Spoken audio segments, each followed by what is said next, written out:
আসসালামু আলাইকুম প্রিয় দর্শক শ্রোতা। আজকে আলোচনা করব আমরা জমিতে বা ফসলে কেন সালফার ব্যবহার করব বা ভিটামিন আমরা কী কারণে ব্যবহার করব আর কোথায় কোথায় ব্যবহার করা যাবে। আসলে সালফার মূলত ব্যবহার করা যায় প্রথমত মাকড়ের জন্য, ছত্রাকের জন্য অথবা গন্ধকের জন্য। এটা একটা গাছের ভিটামিন বা কার্যকর কৃষিক্ষেত্রে সালফার খুব গুরুত্বপূর্ণ ভূমিকা পালন করে থাকে।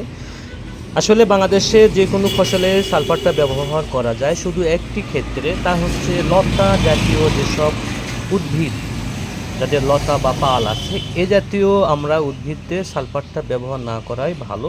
তাছাড়া বাংলাদেশে যত ধরনের প্রোডাক্ট আছে যত ধরনের ফসল আছে, হোল অফ দ্য ক্রপ, সমগ্র ফসল আমরা সালফার নিঃসন্দেহে ব্যবহার করতে পারবো এবং সালফার ব্যবহার করার একটা পদ্ধতি রয়েছে এবং নিয়মতান্ত্রিক রয়েছে। এই নিয়মতান্ত্রিক ক্ষেত্রে আমরা অবশ্যই সালফার ব্যবহার করব এবং এই সালফারটা আবার বলতেছি যে কোনো ফসলের ক্ষেত্রে খুব গুরুত্বপূর্ণ ভূমিকা পালন করে থাকে কার্যকর বৃদ্ধি করার ক্ষেত্রে, কার্যকর কুশি বা কার্যকর পাতা বা ফলের ডগা, বিভিন্ন ক্ষেত্রে এটা খুব ভালো একটা কাজ করে থাকে। ধন্যবাদ সবাইকে।